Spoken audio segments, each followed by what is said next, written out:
Close your eyes for a moment. Imagine a land so vast, so green, so alive, that even the air tastes of something ancient. Picture the Niger River winding through forest and farmland like a great silver serpent, catching the morning light and throwing it back at the sky. Hear the sound of talking drums rolling across the valleys. Smell the red earth after rain. Hear the voices of children, the clang of iron at the blacksmith's forge, the call of the market woman, the chant of the dibia, the healer, drawing sacred patterns in the dust. This is Igboland. Long before any European hand touched this soil, before any foreign ship darkened the horizon of the Bight of Biafra, the Igbo people had already built something remarkable. Not a kingdom. Not an empire with a single king on a golden throne. But something arguably more sophisticated, a civilization of the many. Hundreds of autonomous villages and towns, each governed by its own council of elders, its own age grades, its own titled men and women, its own oracles and market cycles. A people who debated fiercely, who prized individual achievement, who carved masks that made the spirits weep, who traded long-distance routes through the forest and across the river, who smelted iron and wove cloth and told stories that stretched back to the beginning of time. The Igbo did not need to be discovered. They were already here. They had always been here. And yet, the world was changing. Far away, across the great ocean they did not yet know existed, something was stirring.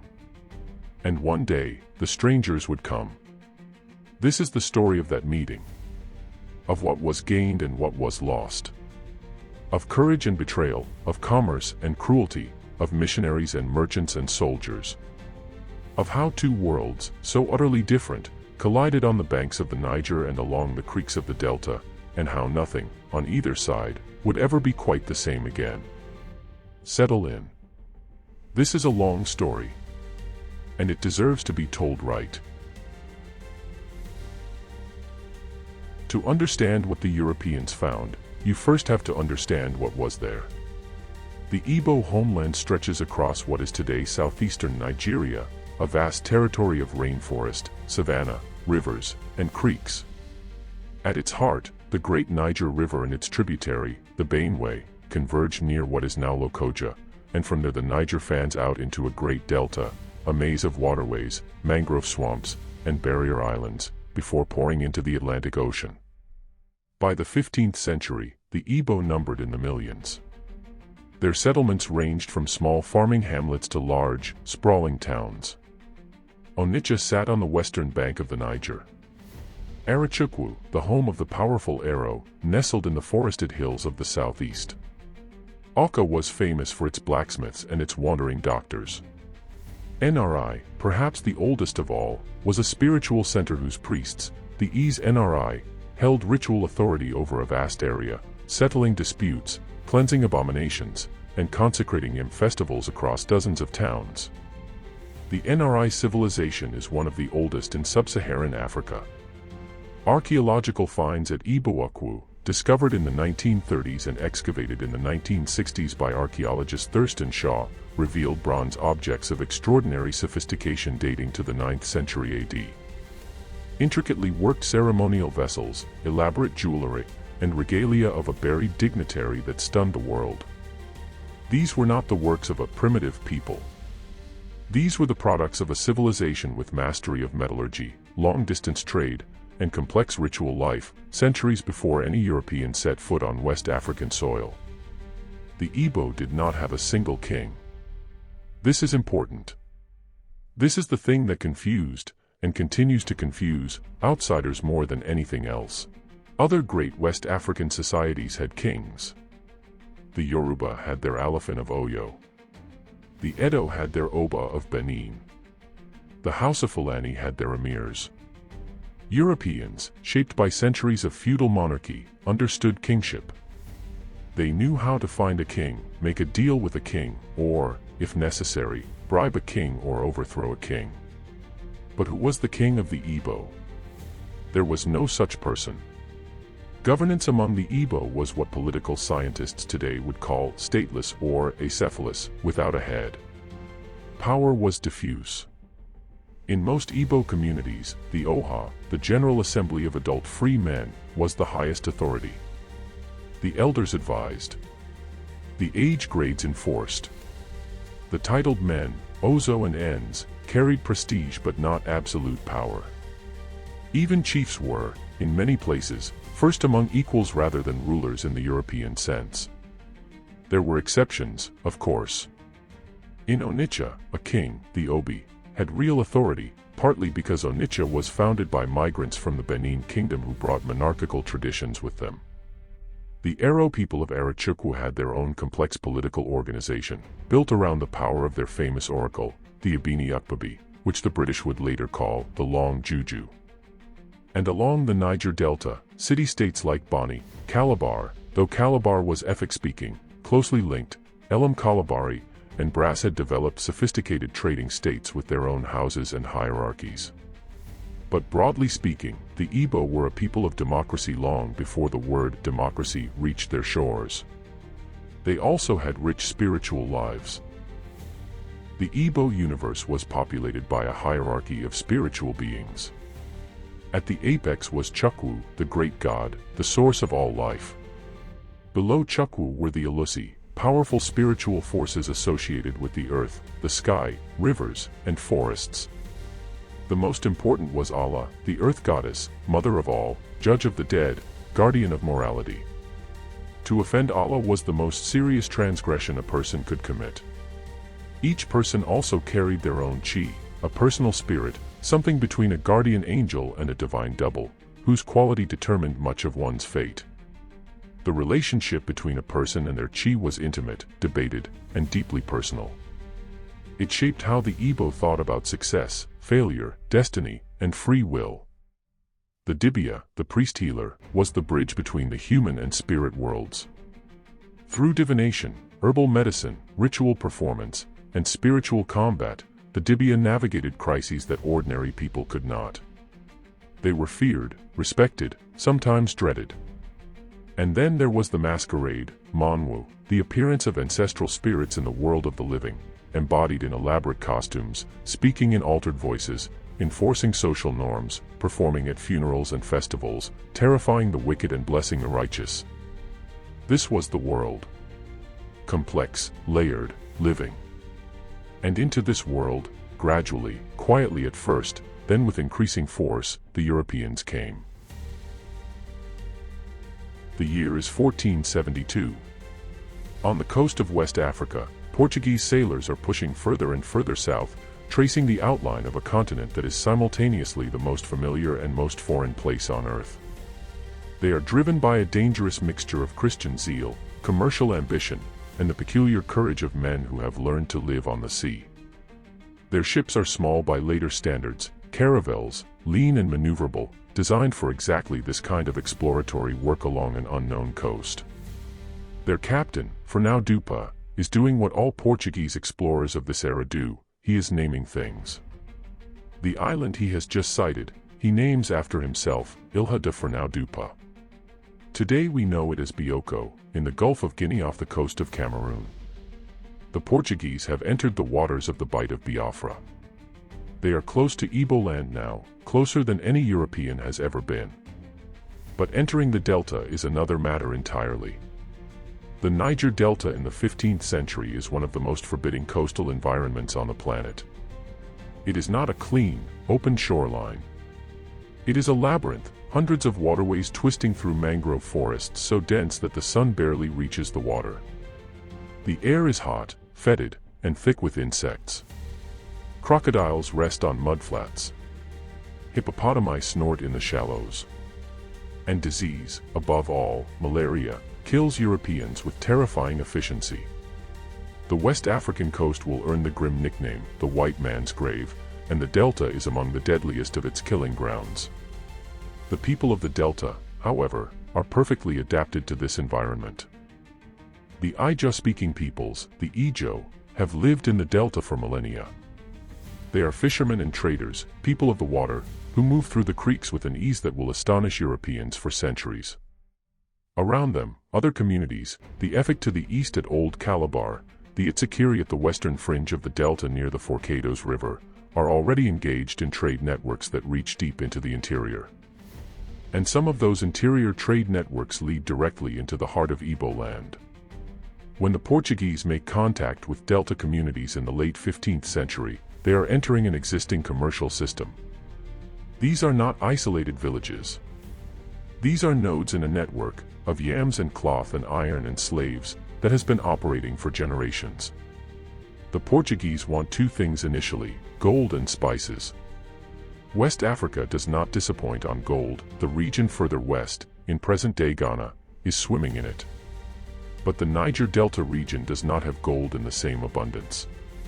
What it has, in addition to fish and palm oil and cloth, is something the Portuguese are just beginning to realize has enormous commercial value: people. The transatlantic slave trade does not begin immediately upon contact. The Portuguese are first interested in trade, legitimate trade of goods. They establish feitorias, trading posts, along the coast. They learn local languages. They make alliances with local rulers.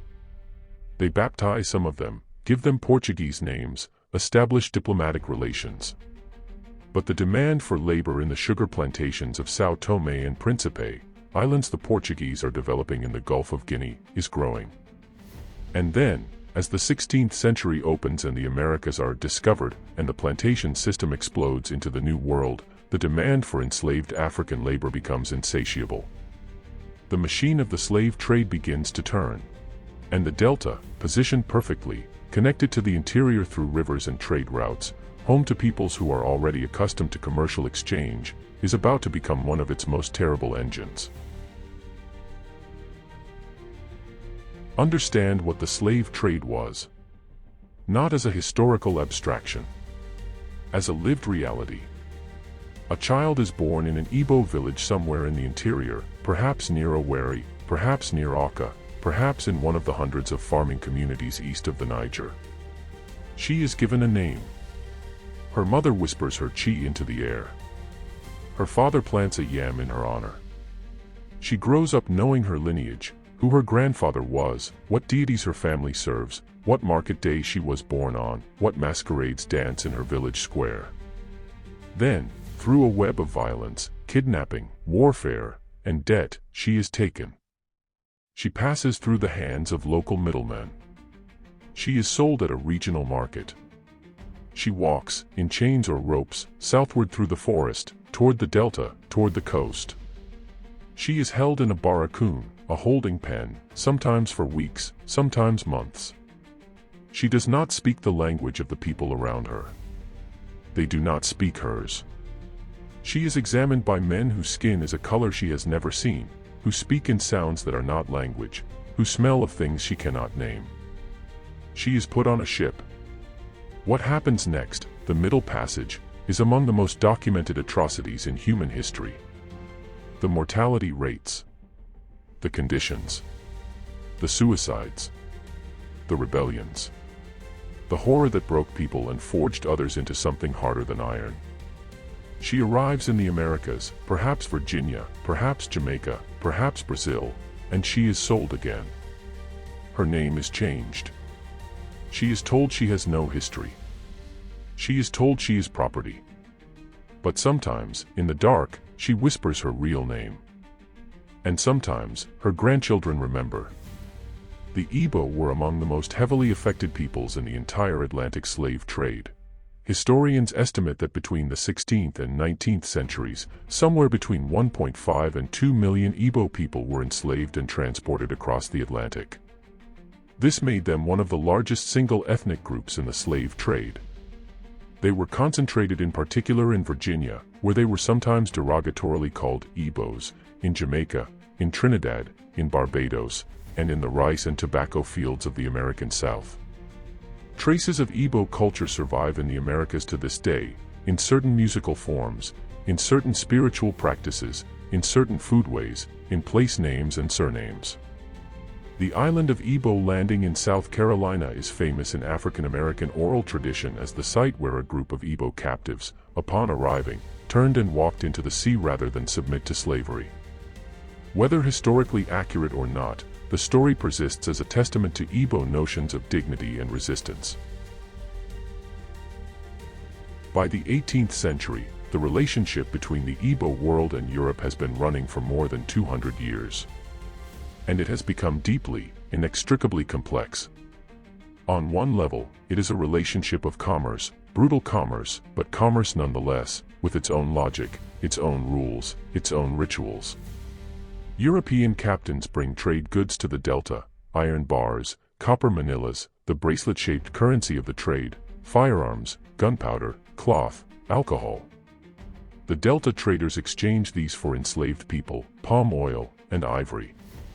The arrow and other interior middlemen supply the enslaved people in exchange for European goods. Everyone in the chain is making a calculation. But it is not a relationship between equals. The demand comes from Europe. The ships belong to Europeans. The money, ultimately, flows to European merchants, planters, and investors. And the people who pay the highest price are the Igbo and their neighbors, who are losing millions of their sons and daughters to a system designed to enrich people on the other side of the world.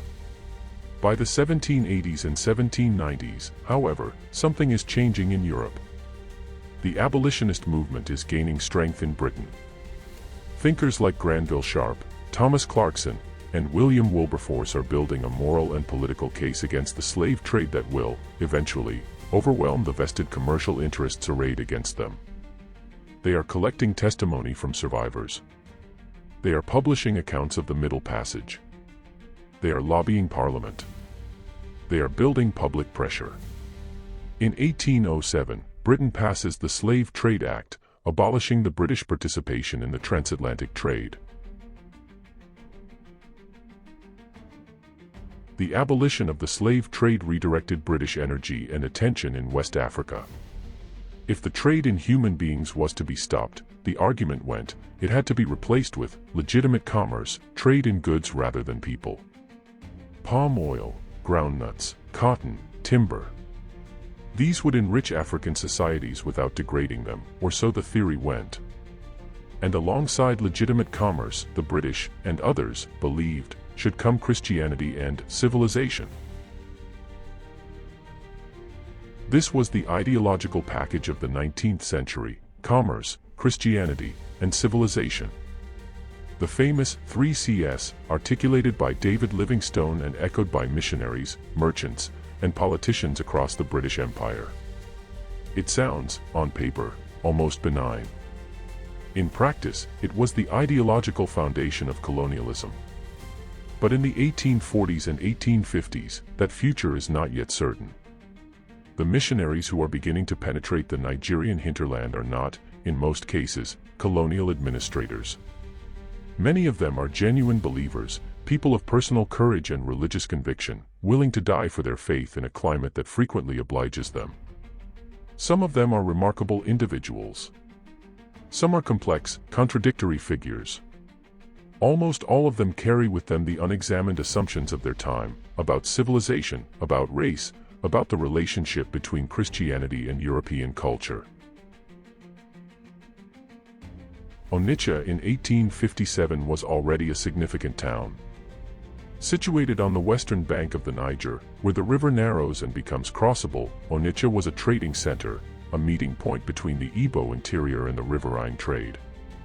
Its ruler, the Obi, sat at the intersection of different cultural influences, Igbo traditions blended with elements of Benin political culture that the town's founders had brought with them from the west. When the CMS mission arrived at Onitsha, the Obi Akazwa and his chiefs were cautious but not immediately hostile. They had heard of the missionaries. They had some sense of what Christianity was. There had been contact between the Delta states and European Christians for generations. A school was opened. Services were held in makeshift buildings. And as they worked, they encountered the reality of Igbo's spiritual life. The missionaries saw the masquerades, and were troubled. To European Christian eyes, a man in an elaborate mask, moving through the village in a swirling performance of ancestral spirit, dancing and pronouncing and sometimes flogging wrongdoers, was terrifying and clearly demonic. They could not see, or chose not to see, the social function, the masquerade as a court of enforcement, as a community therapy, as a conversation between the living and the dead. The missionaries came with the implicit, and often explicit, assumption that Igbo religion was false, Igbo customs were backward, and Igbo society needed to be reformed to conform to a Christian, European ideal. They were not malicious in most cases. They were the children of their time. But the message they carried was, your old life was wrong, here is the correct one. The Igbo were not passive recipients of this message. They debated, argued, negotiated, resisted, selectively adopted.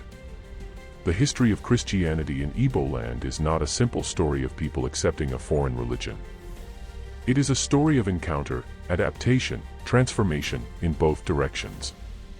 But we are not yet at that resolution. We are still in the messy middle, in the 1860s and 1870s, when the question of what Christianity would mean in Igboland is still open. And into this open question, history is about to insert a more powerful force than any missionary: the British Empire.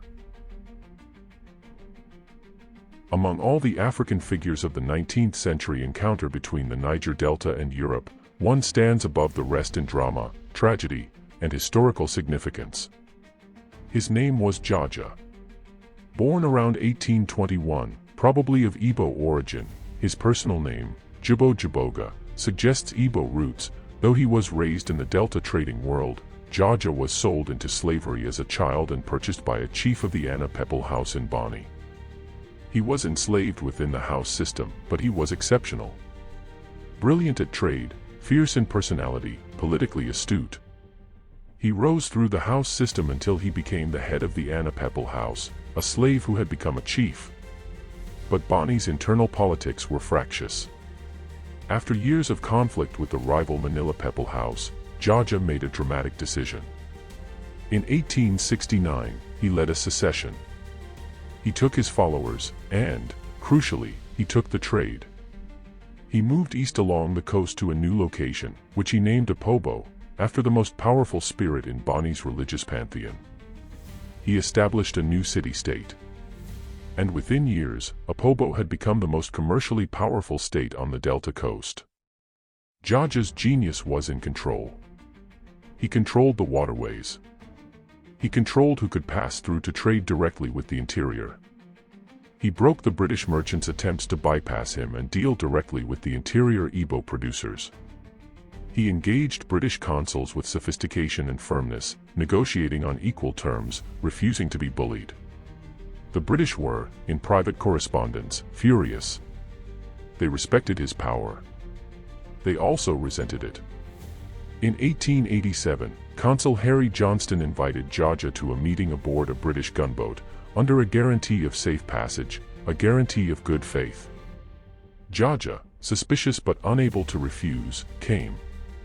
He was arrested. He was tried, in Accra, far from his home, for blocking trade. He was exiled to the West Indies, to the island of St. Vincent. There was an international outcry. Even in Britain, the manner of his arrest was condemned as dishonorable. He was eventually allowed to return to West Africa, but he died aboard ship in 1891, before reaching Apobo. He never came home. Jaja's story is the story of the Delta's encounter with European power in miniature.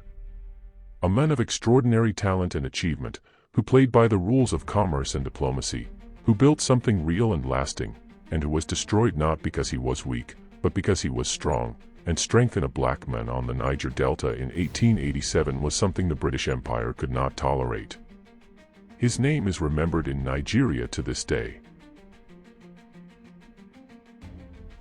By the 1870s and 1880s, the question of what West Africa's political future would look like was being decided not by missionaries or merchant captains but by statesmen, diplomats, and military planners in the great capitals of Europe. The scramble for Africa had begun. Between 1880 and 1900, European powers carved up the entire continent of Africa into colonial territories, in a process of breathtaking arrogance and speed. The Berlin Conference of 1884–85 formalized the rules of this process. You could claim a territory if you effectively occupied it. Effective occupation meant having treaties with local rulers, trading posts, and the ability to enforce your authority.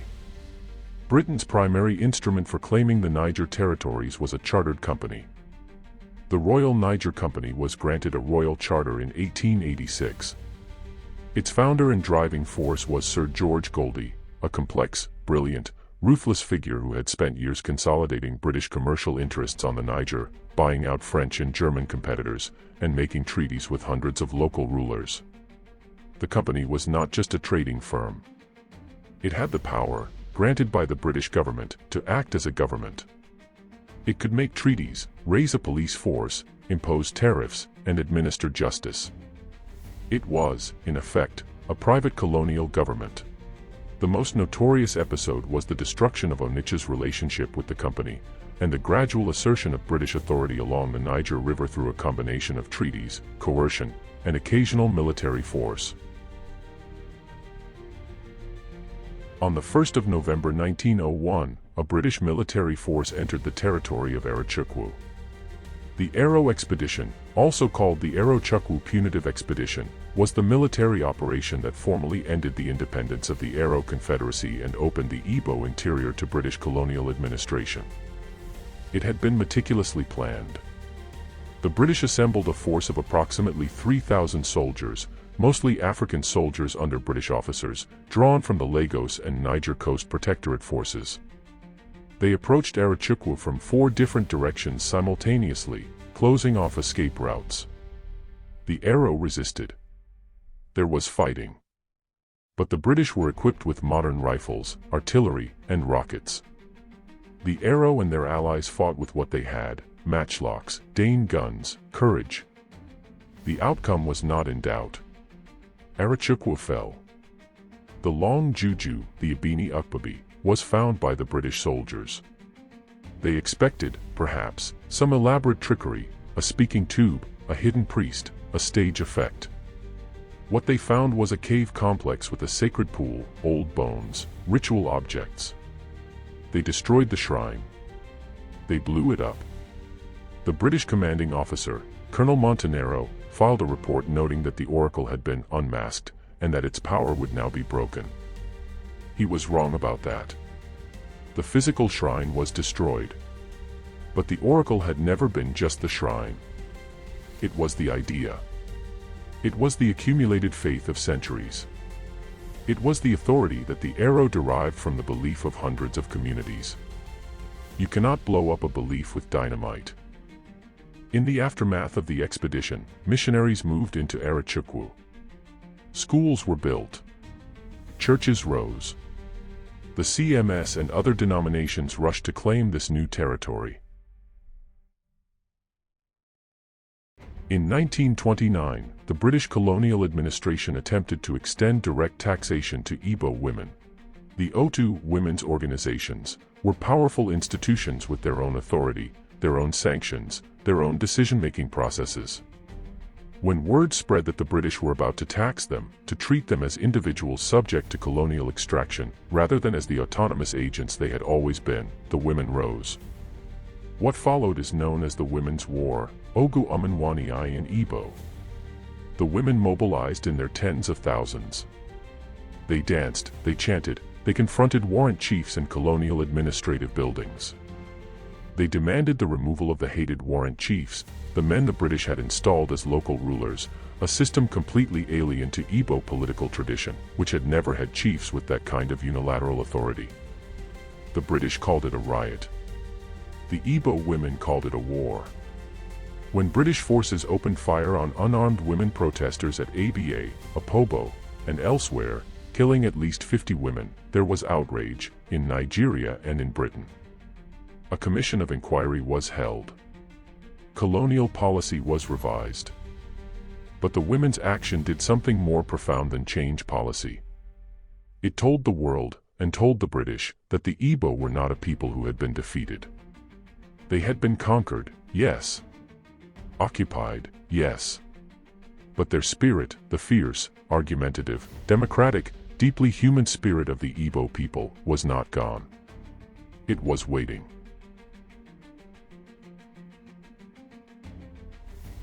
What do we carry away from this story? We carry the grief of it. Millions of Igbo sons and daughters taken to the other side of the world, their names changed, their histories erased, their descendants still, to this day, reaching back for what was lost. We carry the paradoxes of it. The British who abolished the slave trade also conquered and occupied the land of those they had once enslaved. The women who danced their war in 1929 and made history. Their stories are our inheritance. This is where your Nigeria, complex, enormous, resilient, contradictory, alive, comes from. And it started, 5 centuries ago, with the sound of a Portuguese ship's anchor dropping into the shallow waters of the Bight of Biafra. The strangers had come. And the Igbo had looked at them and thought, "Let us see what you are made of." They are still watching.